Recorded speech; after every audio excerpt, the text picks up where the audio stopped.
vamos agora cantar em pé o hino 274, Firme nas Promessas.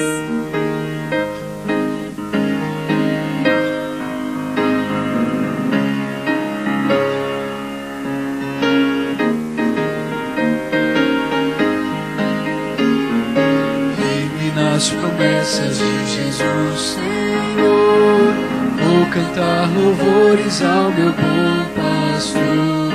Sempre exaltarei o seu eterno amor, firme nas promessas de Jesus.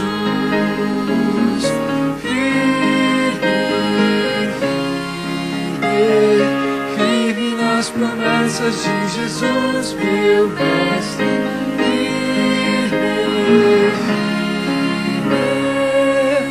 Sim, firme nas promessas de Jesus.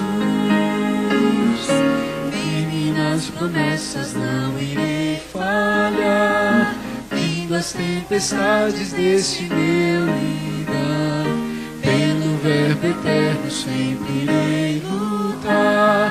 Firme nas promessas de Jesus.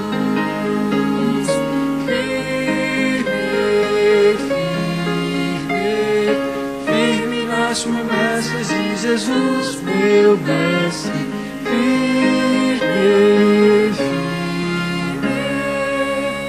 sim, firme nas promessas de Jesus, firme nas promessas do Senhor Jesus, em amor ligado com a sua cruz, cada dia mais me alegro nessa luz. Nas promessas de Jesus,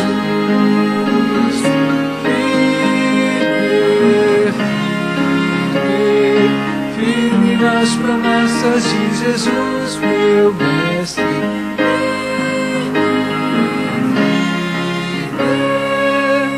Sim, firme nas promessas de Jesus.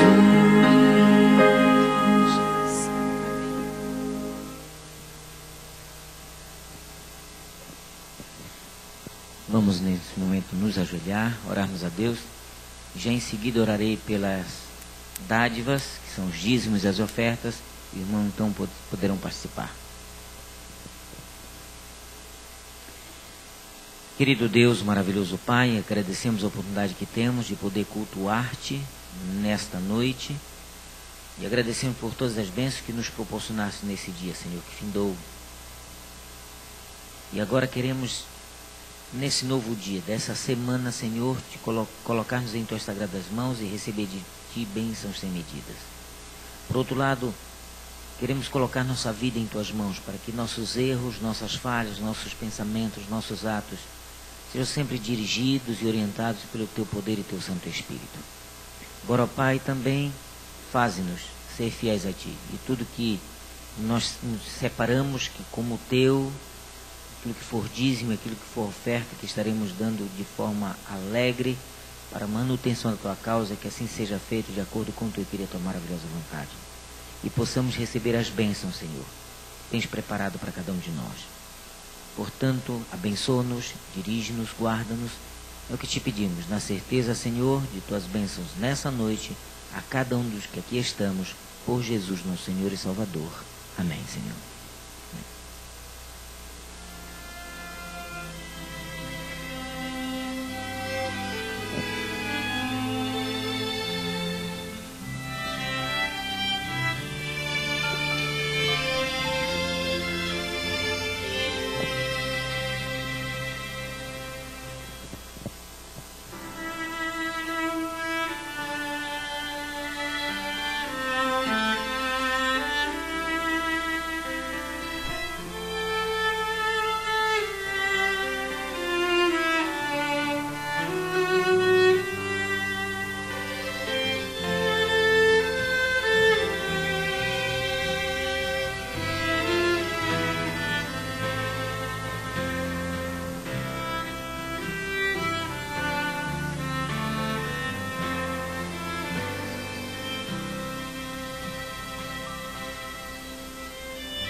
Quero te conhecer mais, Cristo.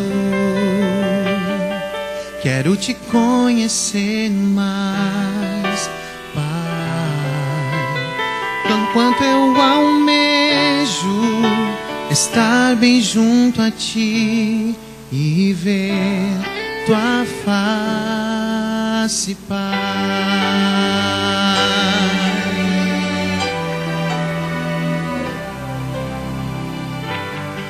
Quero te conhecer mais, Cristo.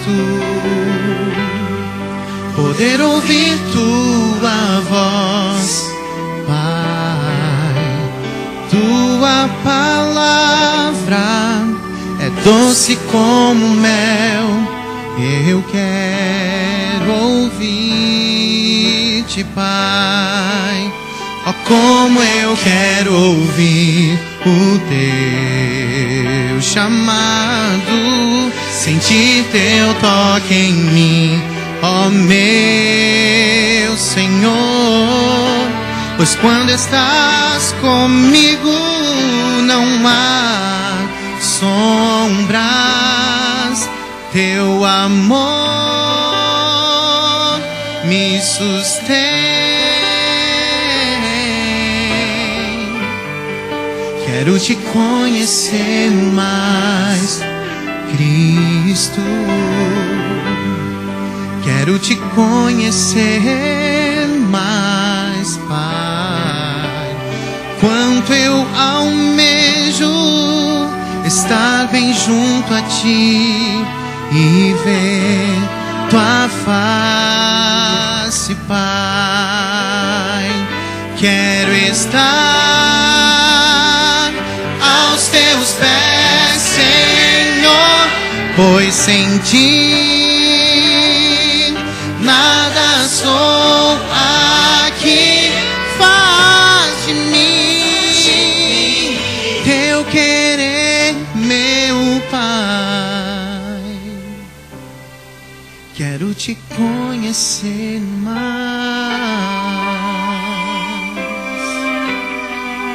Quero te conhecer mais e em teus braços estar. Eu quero ver a tua face, Pai, e conhecer-te mais.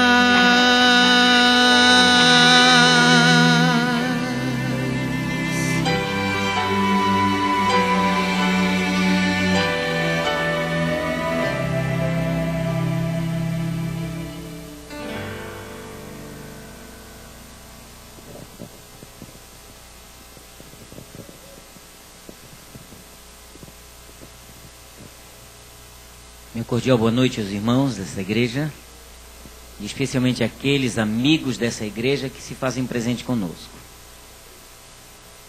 Sempre vou dizer que o poder e a graça do nosso Senhor e Salvador Jesus Cristo possa estar sobre todos nós. Amém? Que bom. Abram comigo vossas Bíblias no livro de Gálatas, no capítulo 5.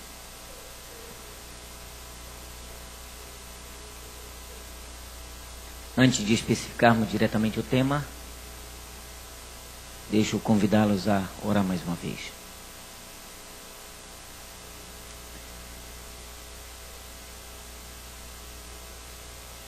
Oremos ao Senhor nesse momento. Querido Deus, maravilhoso Pai, mais uma vez nos colocamos em Tuas mãos. Mas agora temos nas mãos a Tua palavra. Ajuda-nos a compreendê-la. Ajuda-nos a entender o que tens a dizer a cada um de nós nessa noite. E tudo quanto falarmos e ouvirmos seja de acordo com o Teu querer e a Tua maravilhosa vontade, Senhor. Portanto, dirige os nossos pensamentos, nossas atitudes, nossos atos. E abra nossa mente através do Teu Santo Espírito para entendermos aquilo que queres que aprendamos hoje aqui. Em Jesus, nosso Senhor e Salvador. Amém. Gálatas capítulo 5, versículo 16 em diante. A Bíblia diz: digo, porém, andai no Espírito e jamais satisfazeis a concupiscência da carne. Porque a carne milita contra o Espírito e o Espírito contra a carne. Porque são opostos entre si, para que não façais o que porventura seja do vosso querer. Mas se sois guiado pelo Espírito, não estais sob a lei. Interessante que muitas das vezes certos evangélicos usam esse texto para anular o sentimento, a atitude da lei na vida do cristão. Não vamos entrar nesse caminho, mas essa noite eu queria poder analisar com vocês o direito que Deus nos deu lá no Éden, o direito de escolha. Quais têm sido as nossas escolhas dos dias de hoje? Que prioridade tenho eu na vida, na atualidade? O que é mais importante para mim que tem me feito tomar decisões na vida hoje? Tenho sempre já um jargão que está sendo conhecido pela igreja de dizer de que nossas escolhas definem o nosso futuro. Quando Paulo escreve aos residentes em Gálatas, ele menciona a grande briga interna que todos nós temos. De que o Espírito nos orienta o que fazer e como fazer a vontade de Deus. Mas nós, por nossa própria vontade, estamos sempre resolutos em fazer o que nós queremos e não o que Deus quer que venhamos a fazer, ou que façamos. E aí que Paulo chama que os dois, como são dois sentimentos opostos, precisamos entender qual é o papel do Espírito Santo na nossa vida para que isso anule a nossa vontade de viver. Muitas das vezes nós não temos a consciência de que a presença de Deus está constantemente conosco, ou conosco, melhor dizendo, através do seu Santo Espírito. Por não vermos e por não ser visível, e talvez por não sermos tocados constantemente, nós não sentimos a influência do Espírito Santo no nosso viver. Mas a Bíblia diz que devemos, nesse último dia, ser guiados pelo Espírito. E interessante que o menciona por ser guiados pelo Espírito, para que não façamos o nosso próprio querer. Portanto, uma das principais funções do Espírito Santo na nossa vida é tentar dirigir a nossa vontade. Porque nossa vontade é pecaminosa, nossa tendência é pecaminosa, nosso querer é contrário ao querer de Deus. Então precisamos estar sempre vigilantes em saber se aquilo que nós estamos fazendo ou decisões que estamos tomando interfere ou vai atrapalhar ou interfere no nosso relacionamento com Deus e na nossa atitude em relação à vontade do Senhor. Deixa eu parar um pouquinho por aqui e lembrar para vocês. Quando Deus deu ao ser humano, soprando em suas narinas o fôlego de vida, estava dando a sua semelhança, e junto com todos os atributos que o homem tem, que é diferente de todos os animais, por ter sido criado à imagem e à semelhança de Deus, o homem teve uma coisa chamada direito de escolha. Esse direito de escolha, Deus colocou no ser humano, consciente, mesmo sabendo que Satanás ia interferir nas escolhas do ser humano, do homem. E ele então decidiu que o homem tivesse o direito de escolher. É por isso que nós escolhemos ser salvos ou não ser salvos, seguir a Deus ou não seguir a Deus, fazer a vontade de Deus ou não fazer a vontade de Deus, comer ou não comer, beber ou não beber, ir ou vir, é da nossa própria escolha.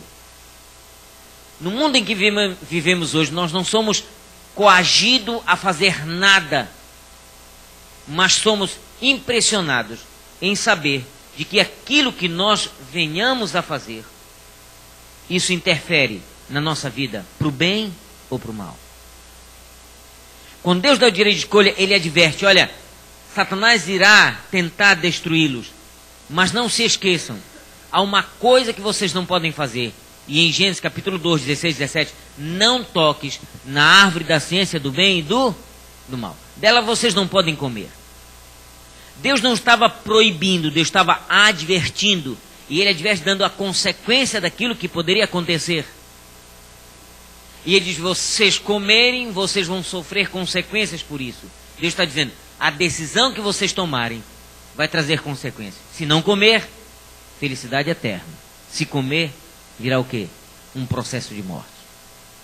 E é interessante que nós não vamos recapitular tudo, porque vocês sabem, Eva foi enganada por Satanás e levou o fruto ao seu esposo. O livro História da Redenção diz claramente que Eva comeu por ter sido enganada. Agora, o subterfúgio que Satanás usou foi muito forte também. Imaginem, de que vocês não imaginem comigo como Eva se espantou ou se assustou ao ver uma serpente falando. E eu fiquei impressionado com isso, porque ela sabia que o único que falava no Éden com ela era quem? O marido. Por outro lado, quando não ouviam a voz do Senhor, e o Senhor mesmo se fazia presente no jardim com eles. Mas agora ela ouve um tom diferente, ela ouve uma voz diferente, chamando-a e trazendo a atenção para ela num lugar ela que sabia que não deveria estar ali. Eva se aproxima. E eu imagino de Eva perguntar, como é que você tem a capacidade de falar? Eu estou mencionando isso porque a Pena Inspirada diz que a primeira forma para convencer Eva a fazer o que ele queria, Satanás disse a ela que ao comer do fruto, ele recebeu a capacidade de falar como ser humano. A serpente diz a ela que recebeu por Deus a capacidade de falar. E aquele fruto dava tanto conhecimento, era tão interessante, que em uma serpente falando, era impressionante para Eva. Mas Eva não se assustou, porque o primeiro argumento usado por Satanás foi dizer a ela que ele havia conseguido a capacidade de usar a linguagem humana por ter comido do fruto. E é por isso que depois Eva sente lá no Éden que aquele fruto era bom para dar entendimento, agradável aos olhos e bom para dar entendimento. E ela então, de alguma forma, induzida, escolheu comer do fruto. Levou seu esposo, e ele, não confiando que Deus podia dar uma, escolheu comer do fruto. E nós hoje sofremos as consequências disso. Quando Deus monta o plano da redenção, diz a Adão o que ele deveria fazer, ele orienta seus filhos. E a mensagem era propagada de forma tradicional, de pai para filho. E agora, Caim e Abel, os descendentes de Adão e Eva, fazem um sacrifício em reconhecimento ao erro dos pais e por seus próprios pecados, oferecendo a Deus um sacrifício. Caim oferece, está no capítulo 4 e 5 de Gênesis, Caim oferece os frutos da terra. Abel oferece um cordeiro. A Bíblia diz que Deus se agradou da oferta de Abel, mas não se agradou da oferta de Caim. E o único motivo foi porque Caim quis fazer a sua vontade. Deus não podia proibi-lo de fazer a sua vontade. E Deus assim o permitiu, mas sabia das consequências que isso ia acontecer com Caim. Tanto é que antes de Caim tirar a vida de Abel, Deus o adverte. Abram comigo vossas Bíblias lá. Gênesis, olha a advertência que Deus dá a Caim, da situação que ele se encontrava. No capítulo 4.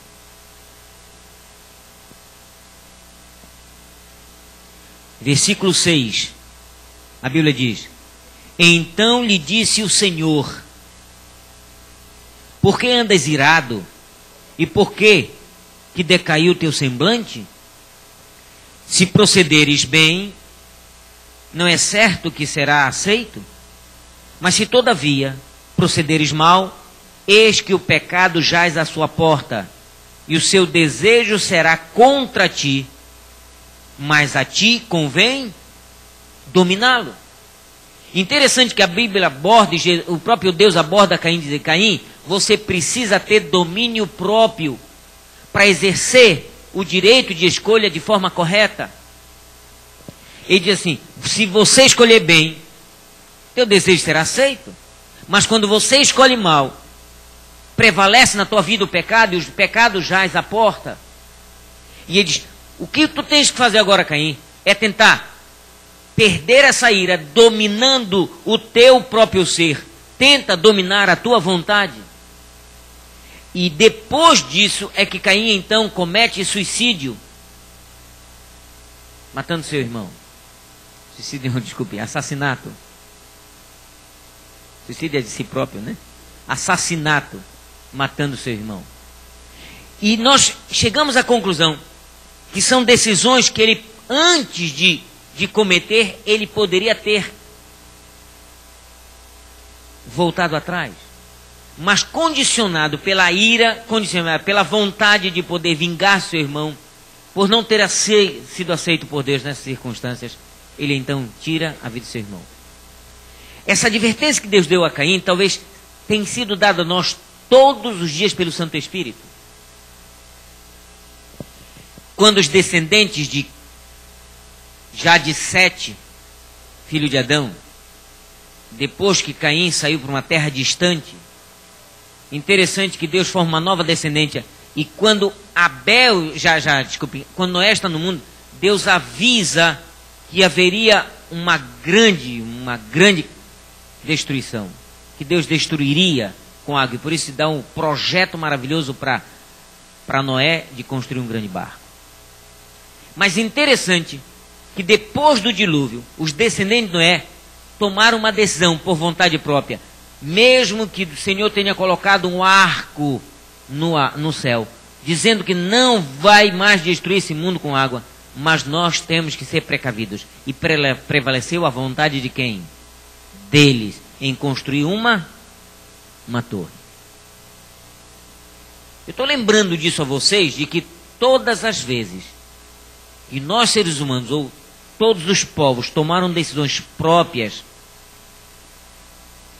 separando-se da vontade de Deus, sofreram graves consequências. Agora nós não podemos fugir do digno exemplo. Então vamos para a Bíblia. São Mateus capítulo 6, versículo 10. Jesus então começa a expressar a que veio esse mundo e como ele deveria se comportar. E eu não tenho dúvida que tudo que pudermos ouvir ou falar ou termos relato de Jesus serve para nosso exemplo. Olha o que a Bíblia diz em Mateus no capítulo 6, agora no versículo 10. Ensinando os discípulos a oração do Pai Nosso, ele diz: venha o teu reino, faça-se o quê? A tua vontade. Onde, irmãos? Na terra como onde? No céu. No momento que os discípulos perguntam para eles, ensina-nos a orar, Jesus então começa a dizer-lhes e a ensinar, a pregar, ou melhor dizendo, a orar dessa forma: seja feita a tua vontade, assim na terra como no céu. Mas Jesus não poderia ensinar para os discípulos se ele mesmo não se submetesse a fazer a vontade do seu Pai. E é por isso, já em seguida, no capítulo 7, no versículo 21, Jesus expressa a que veio, dizendo: nem todo que me diz Senhor, Senhor, entrará no reino dos céus. Quem é que vai entrar no reino dos céus? Aquele que faz a vontade de meu Pai, que está nos céus. Então Jesus começa a dizer que a salvação também depende da obediência, e a obediência depende da nossa escolha em não fazer a nossa vontade, mas a vontade de quem? Do Pai. E é interessante de que Jesus, ele mesmo proporcionava essa compreensão do direito de escolha, porque junto com o Pai ele escolheu vir a esse mundo e morrer por cada um de nós, sabendo o que ele passaria nesse mundo de pecado, que seria até mesmo maculado por esse pecado, mas ele veio sabendo que morreria em morte de cruz.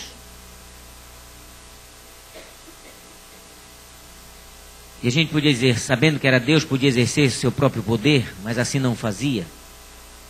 Porque em São João, capítulo 4, versículo 34, ele se submetia totalmente à vontade de Deus. E abram lá comigo vossas Bíblias. João, capítulo 4, versículo 34.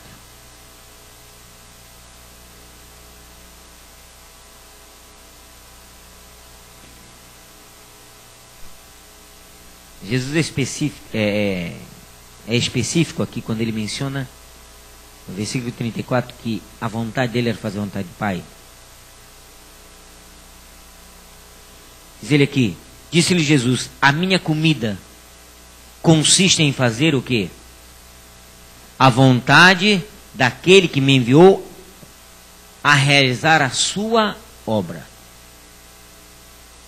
Portanto, até o que comer ou que beber ele relacionava com só fazeria isso se fosse de acordo com a vontade do Pai. E olha que ele era Deus. Ele podia em momentos dizer, não, eu sei o que vai acontecer, eu sou onisciente, onipresente, onipotente. Ele se desvestiu disso para ver como homem, para viver, para nos ensinar de que se vivermos como ele viveu, nós então faremos o que Deus quer que venhamos a fazer.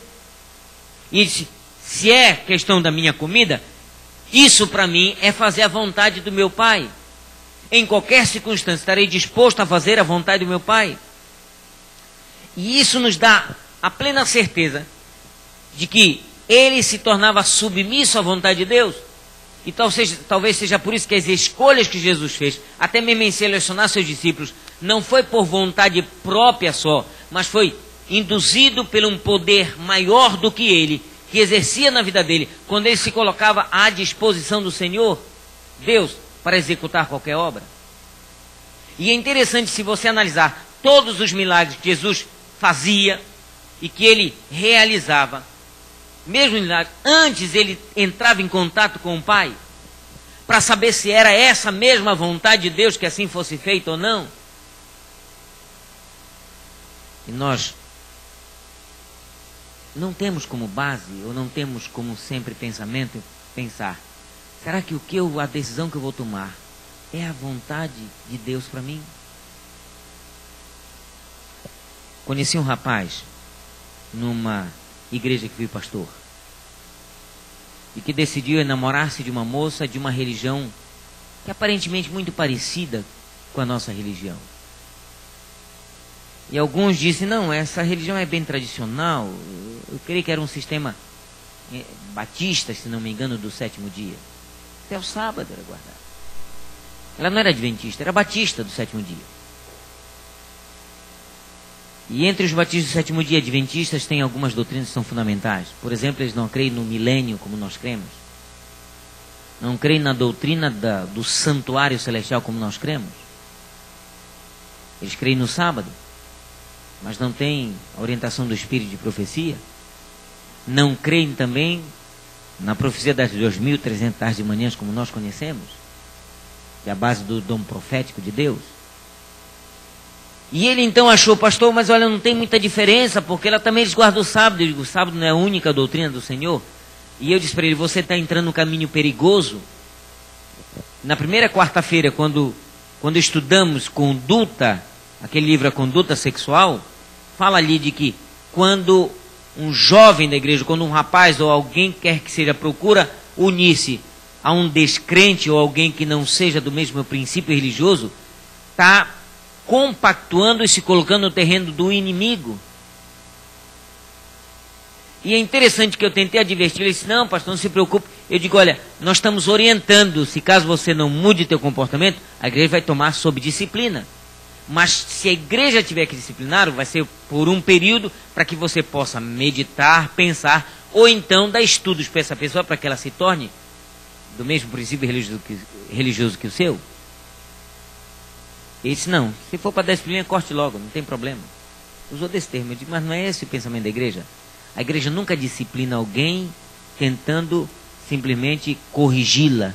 A igreja disciplina advertindo para que a situação da pessoa possa mudar. Ele não atendeu. E 3 meses depois da nossa conversa, decidiu casar-se. Sabendo de que as diferenças eram aparentemente poucas, mas tremendamente grandiosas. Casou-se E uma das frases que eu ouvi dele dizer é: nós combinamos muito bem em tudo, só não na religião. Eu digo, isso é o suficiente para você não ser feliz. Mas nossas escolhas definem o nosso futuro. O casamento não durou mais do que 4 meses. 4 meses. Porque no sábado de manhã, ele se aprontava para ir para uma igreja, ele se aprontava para ir para... Os dois se arrumavam no sábado de manhã, mas um para cada sua congregação. E ele disse, vamos fazer um acordo? Um sábado você vai comigo na minha igreja, outro sábado eu vou com você na sua igreja.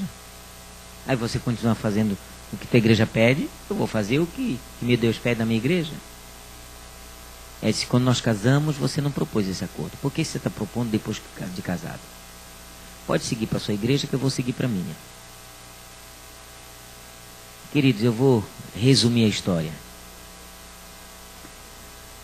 4 meses depois, ele estava moribundo, triste, porque havia perdido sua esposa e ela não aceitava de forma nenhuma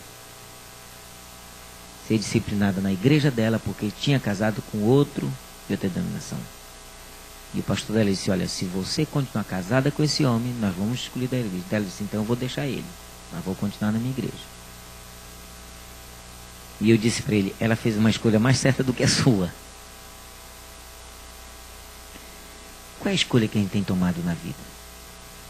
Jesus, evidenciando isso, ele menciona no capítulo 5 aí, logo em seguida do que vocês leram de João, no capítulo 4, no versículo 5, no capítulo 5, desculpem, no versículo 30, ele menciona, olha o que Jesus menciona para mostrar que ele era totalmente dependente do Pai e só fazia a vontade do Pai. Ele diz assim, eu nada posso fazer de mim mesmo. Vou voltar a ler. Eu nada posso fazer de mim mesmo. O que ele está querendo dizer? Eu estou anulando meu próprio eu. Estou anulando minha própria vontade. Eu nada posso fazer de mim mesmo. Na forma porque ouço, julgo. O meu juízo é justo, porque não procuro a minha própria vontade, e sim a daquele que me enviou. Jesus é claro em nos mostrar seu exemplo, dizendo de que ele tinha plena certeza que a única coisa na vida dele é fazer a vontade do Pai. E muitas vezes nós sofremos consequências graves na vida porque decidimos fazer a nossa vontade. E se vocês querem um exemplo melhor na Bíblia, tão comum e conhecido de vocês, a parábola do filho pródigo, contada pelo próprio Jesus. Em que ele decide fazer a sua própria vontade.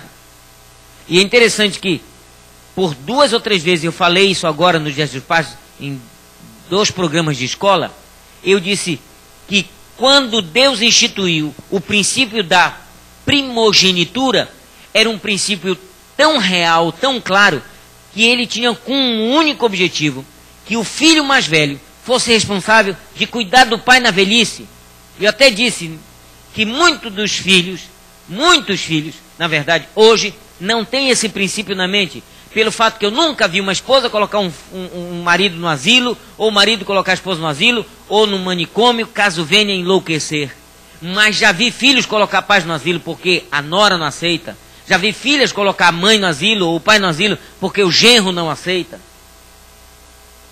Então, quando Deus disse que o filho primogênito seria primogênito, ele estava dizendo que não só herdava as finanças da família, mas teria a responsabilidade de cuidar dos pais e dos irmãos. Aquele que herdaria a herança. Agora, na parábola do filho pródigo, aquele filho toma a sua própria escolha e pede ao pai uma herança que ele não tinha direito. O segundo filho não tinha direito de primogenitura. Ele deveria esperar porque quem iria cuidar dele era o próprio irmão. Mas ele disse, dá-me a parte que me pertence. Então já no tempo de Jesus, Jesus ilustra mencionando, no tempo de Jesus, já as escolhas nesse aspecto já teria o princípio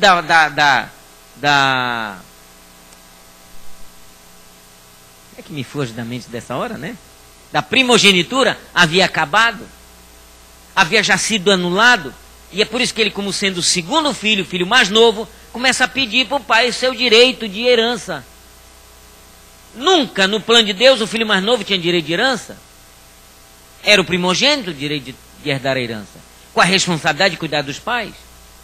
E quando ele sai de casa, ele sai buscando a sua própria herança e agindo da sua própria vontade. E os resultados vocês são cientes? Eu até disse nas escolas que para mim a parábola do filho pródigo não é a parábola do filho pródigo, e sim do pai prodígio.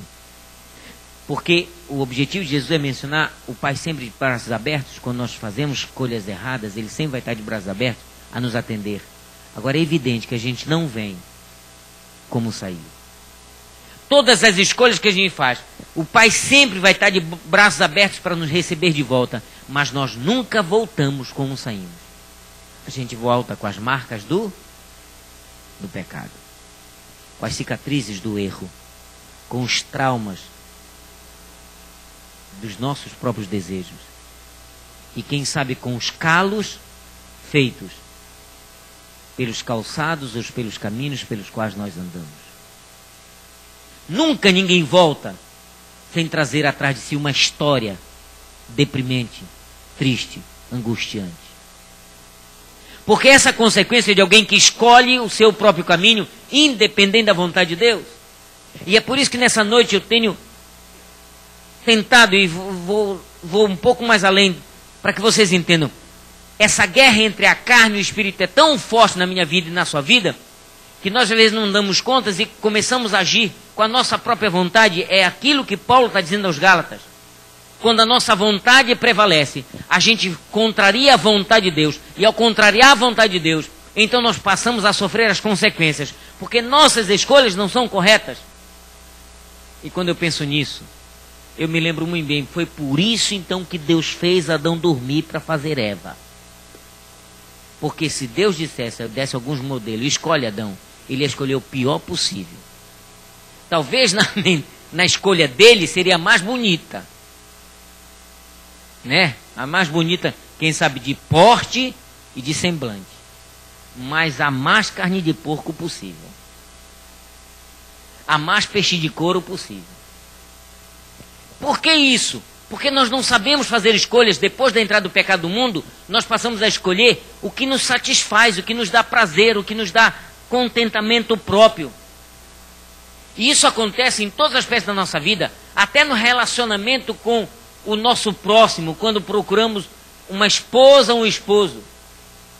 E eu já falei uma vez, numa semana de lar de família, isso para vocês. O rapaz olha para a moça e vê as virtudes externas e as virtudes internas dessa moça. Ele olha para ela do lado de fora e do lado do avesso também. Com o único objetivo, ela tem tudo, pastor, para me fazer feliz. O menino é egoísta como nunca. Só pensa nele, que a vontade dele é ser feliz. E a mulher se torna um instrumento para a felicidade dele. Da mesma forma, às vezes a mãe de filha não vai procurar, não vai fazer como eu fiz.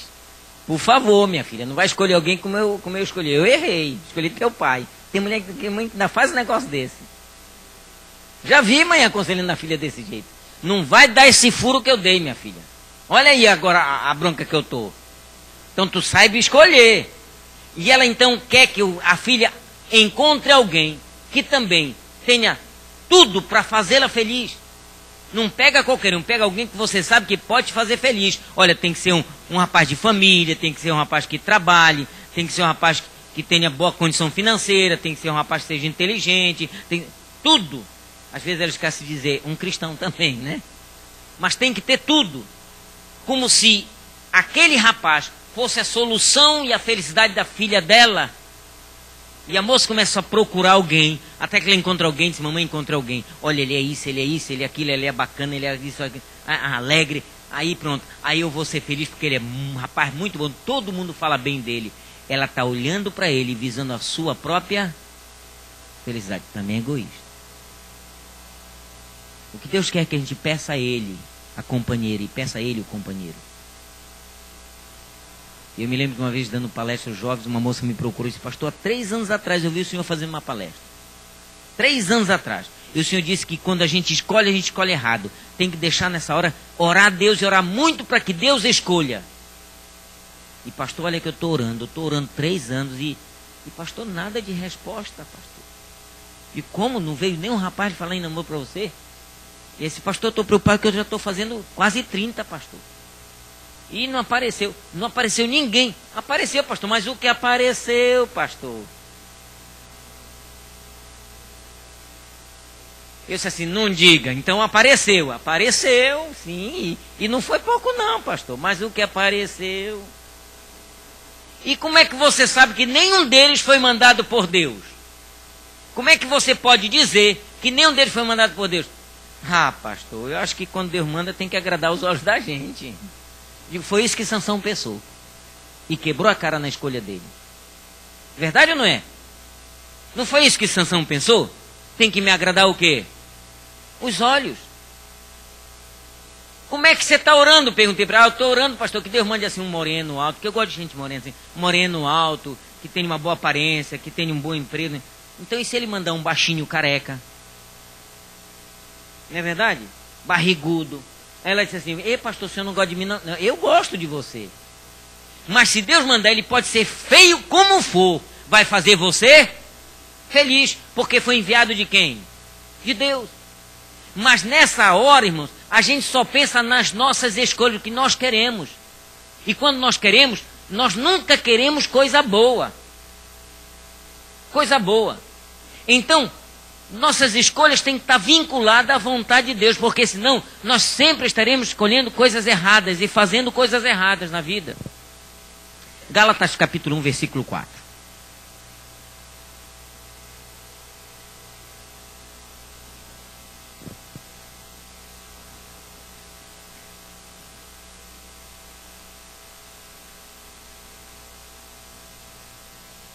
Gálatas capítulo 1, no versículo 4, interessante, que a Bíblia diz.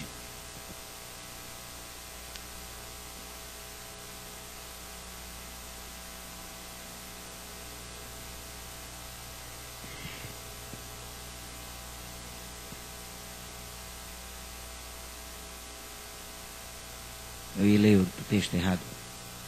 A Bíblia diz, o qual se entregou a si mesmo pelos nossos pecados, para nos desarraigar deste mundo perverso, segundo o que, irmãos, está aí? Então Jesus não veio, nem veio salvar a humanidade só por vontade própria. Ele participou também, ele tinha desejo em salvar-nos, mas ele veio também de acordo com a vontade de quem? De Deus o Pai. Olha o que diz, o qual se entregou a si mesmo pelos nossos pecados, para nos desarraigar desse mundo perverso, segundo a vontade de nosso Deus o Pai. Está dizendo aqui, de que no plano da redenção, Jesus se submeteu, mesmo no plano, se alguém tem que morrer, deixa que eu vá. É essa a tua vontade, Pai? Eu vou, mesmo sendo igual ao Pai lá no céu. Não havia uma hierarquia entre eles, Pai, Filho, Espírito Santo. Essa hierarquia foi criada, diz o livro História da Redenção, para a salvação do homem. Mas ele decidiu que seja feita a tua vontade, eu vou. Voltem a Gálatas, capítulo 5 agora. Nós lemos o 16, lemos o 17... Agora vamos de 18 em diante. Olha a Bíblia diz. Mas se sois guiados pelo Espírito, estás sob a lei.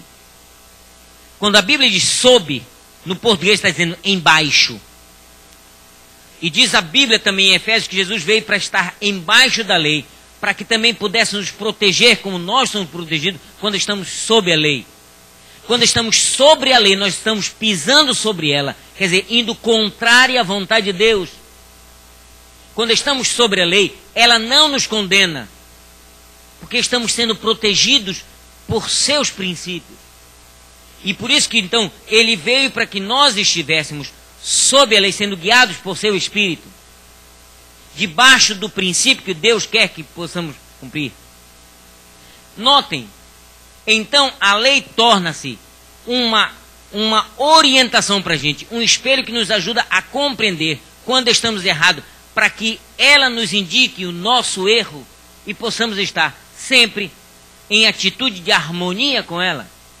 Quando passamos a estar sobre a lei, é isso que os evangelhos não entendem, nós estamos pisando por cima dos seus princípios, anulando a sua vontade, e ao fazer isso, nós estamos contrariando a vontade de quem? De Deus. Ora, aí Paulo exemplifica o que é estar sob e o que é estar sobre a lei. No versículo 19 diz: ora, as obras da carne são conhecidas como prostituição, impureza, lascívia, idolatria, feitiçaria, inimizades, porfias, ciúmes, iras, discórdias, dissensões, facções, inveja, bebedice, glutonaria e coisas semelhantes a essa, a respeito das quais vos declaro, como já outrora vos preveni, que não herdarão o reino de Deus os que tais coisas praticam. Por quê? Porque todas essas coisas faz com que eles andem sobre a lei de Deus, sobre a lei de Deus, pisando os princípios da obediência da vontade de Deus. Agora, volta a mencionar, mas os frutos do Espírito, agora está aqui no versículo 22, é o amor, a alegria, a paz, a longanimidade, a benignidade, a bondade, a fidelidade, mansidão, domínio próprio, e contra essas coisas não há lei. Você está protegido por ela. Você não está contrariando. Ela não lhe acusa em nada. Esse princípio mostra-nos o que Jesus queria mencionar.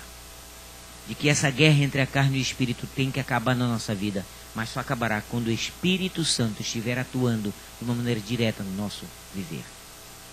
Sabe, irmãos, algumas vezes, e uma delas interessante, quando Moisés esteve no Sinai, que veio um vento impetuoso,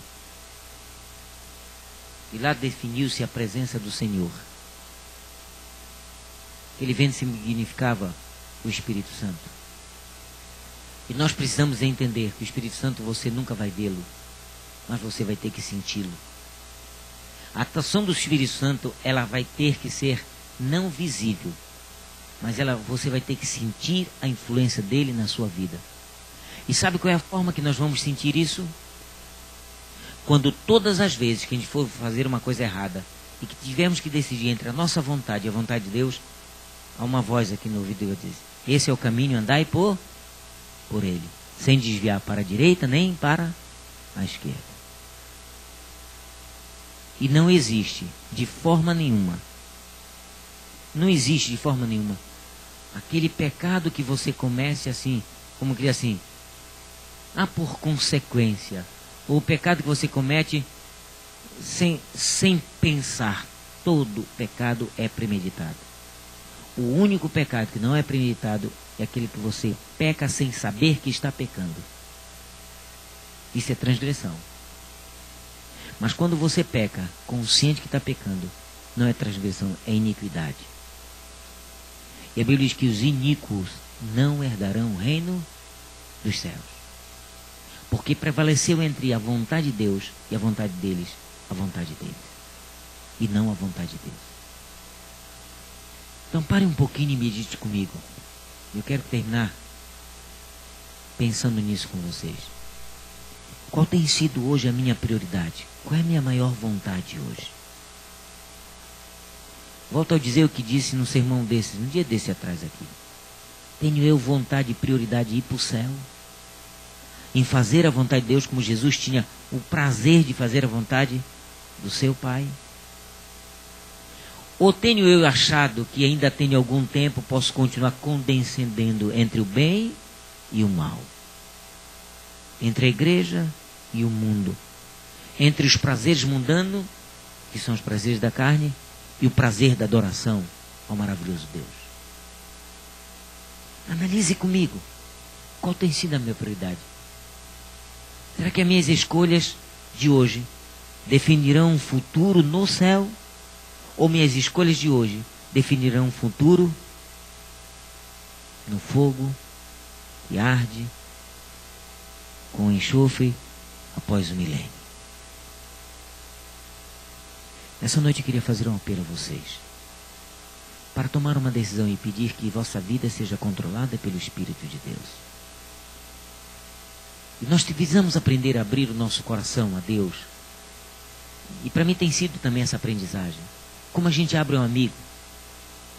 Eu sempre gosto de ilustrar que, certa vez eu estava fazendo uma semana de oração num de nossos colégios, ali no IABC, lá em Goiás.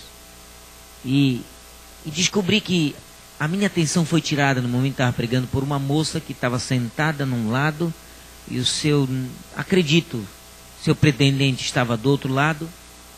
E eu vi quando ele tocou no amigo, passou um papel para um lado, o papel passou e até que o papel atravessou. E na hora que o papel atravessou, a gente vê, na verdade, rapaz dando para uma moça, veio e daí chegou na mão dela.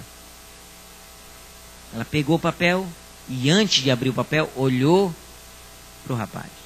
Abriu o papel. Quando abriu o papel, abriu um sorriso. Quase que eu paro de pregar vendo essa cena. Quase, irmãos. Quase que me confundo o que estava falando vendo a cena. Ela abriu e abriu um sorriso junto. Olhou para o rapaz e não se conteve, cutucou na amiga e disse, já mostrou para a amiga. E a amiga riu com ela, não demorou, as duas já esticaram a mão e mostraram para a terceira. Eu pensei, vai rodar os bancos todos da igreja. Não se contém da alegria de saber que o rapaz tinha mandado o bilhete para ela.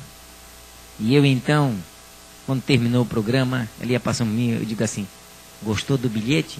Ela disse, como é que o senhor sabe? Eu vi. E eu sei o que tinha no bilhete. Ela disse, sabe não, pastor. Mas ficou curiosa de eu dizer o que eu pensava. Esse no bilhete tinha um coração atravessado com uma flecha escrita assim, I love you. Esse foi quase isso, pastor. Quer dizer, eu quase identificou que ele estava pedindo ele namoro pelo aquele bilhetinho ali. Era um feliz sábado dizendo, você é a... Ela me mostrou depois, não tem? Por que a gente não faz isso com Deus? Estava escrito assim, você é a pessoa mais importante na minha vida hoje. Vocês imaginam quando alguém acha desse jeito? Por que a gente não faz isso com Jesus? Por isso que meu apelo essa noite. Devemos abrir nosso coração a Ele, como abrimos a quem? A um amigo. Em que amigo, quando é amigo, a gente não guarda segredo nenhum. A gente quer contar tudo o que acontece na nossa vida. Tudo o que acontece a gente quer contar. E hoje é o dia de você dizer, Senhor, não tenho conseguido controlar meus impulsos. Não tenho tido domínio próprio da minha própria vida. Há coisas que ainda faço hoje, que não deveria estar fazendo. Há coisas que penso hoje, que não deveria estar pensando.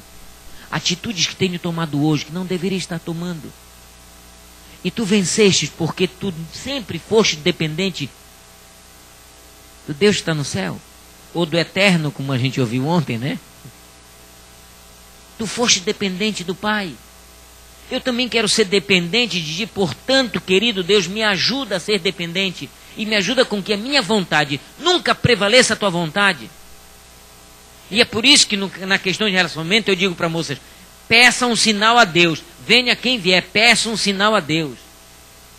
Porque Deus vai exercer a vontade dele. Se exerceu com Gideon, se exerceu com Josué, se exerceu com outros homens no passado, por que não pode exercer com você?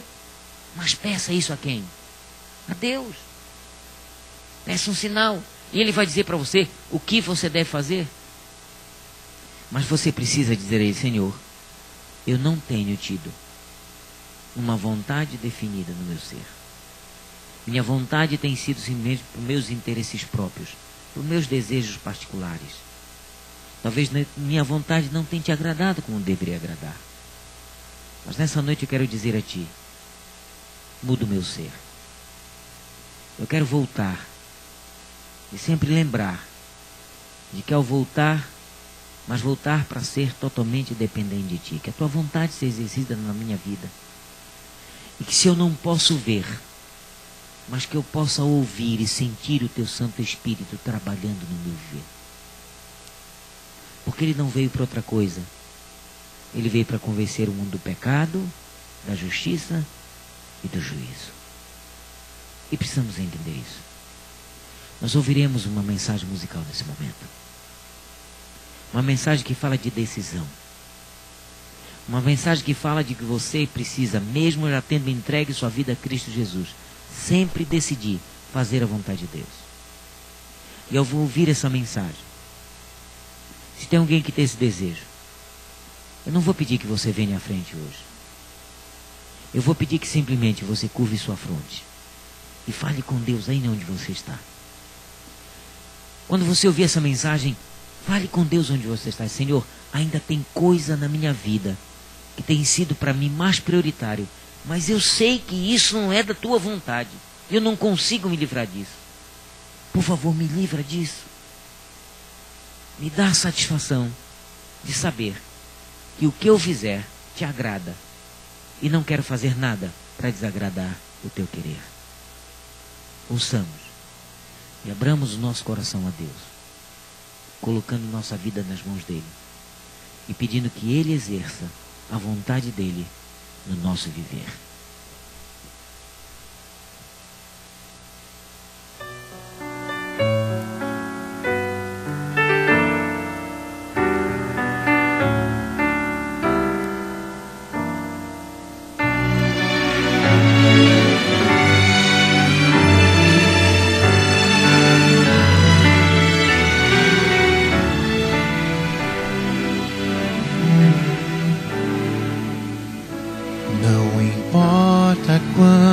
Distante tens andado de Jesus. Pense um pouco nesse instante no poder da sua cruz.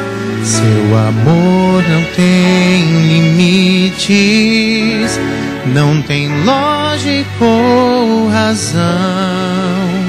Seu olhar é um convite para aceitar o seu perdão. Hoje é o dia de voltar. Não olhes para trás.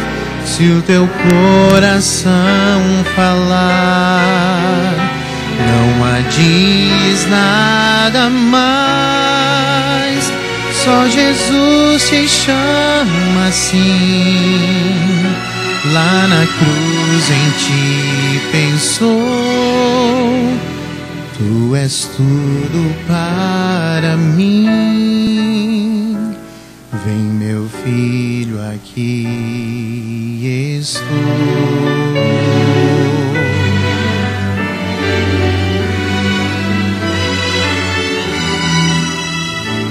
Os defeitos do passado, seu poder vai transformar. Os espinhos do pecado, seu amor vai arrancar. O vazio que te atormenta, só Jesus vai preencher. Se em teu coração aceitas, pra que mais se esconder? Hoje é o dia de voltar. Não olhes para trás. Se o teu coração falar, não adies nada mais. Só Jesus te chama assim. Lá na cruz em ti pensou. Tu és tudo para mim. Vem, meu filho, aqui estou.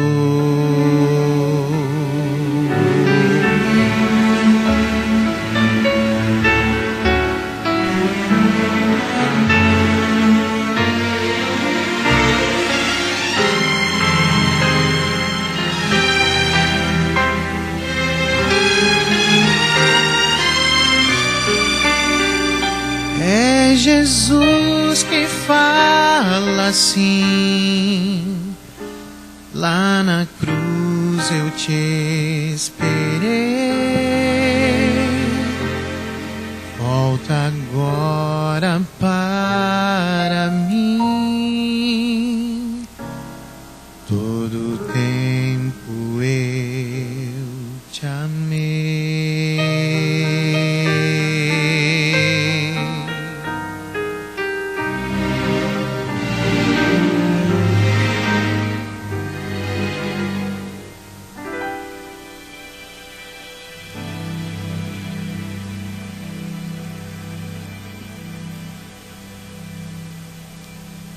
Levantemos todo para oração, por favor.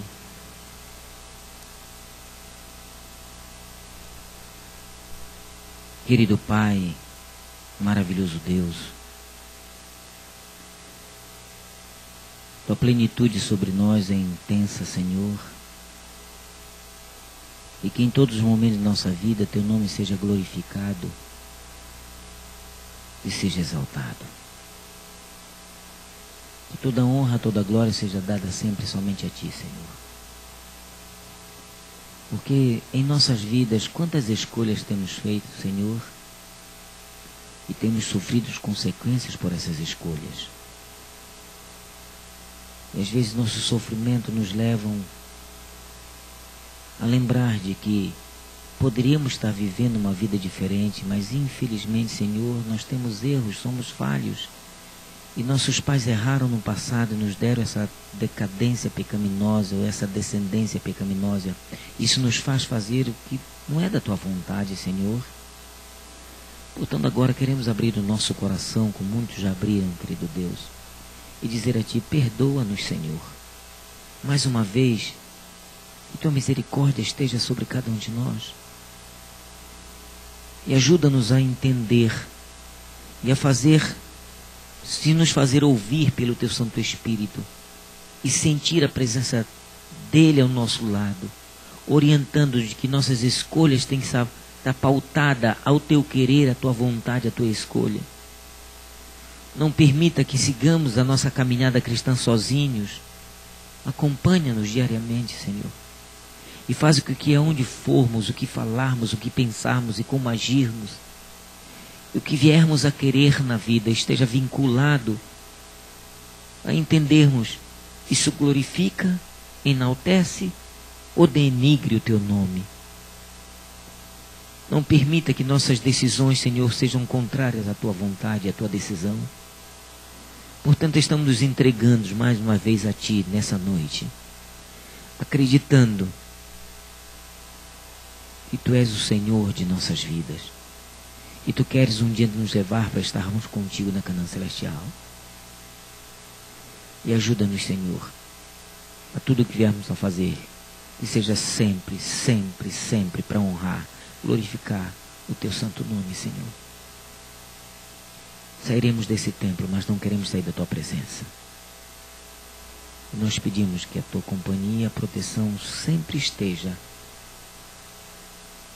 em nosso viver, através do Teu Santo Espírito.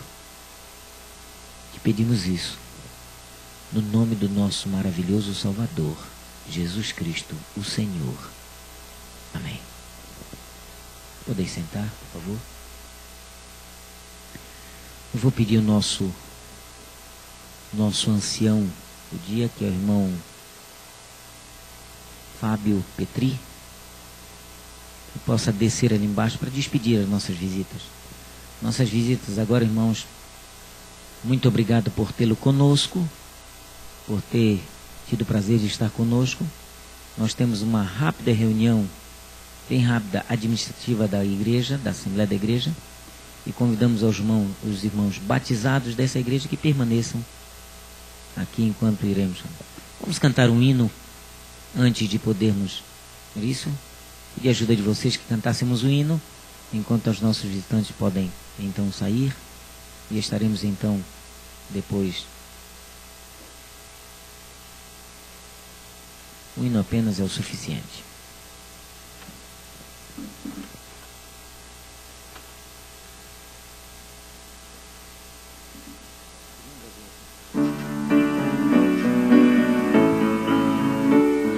número 18.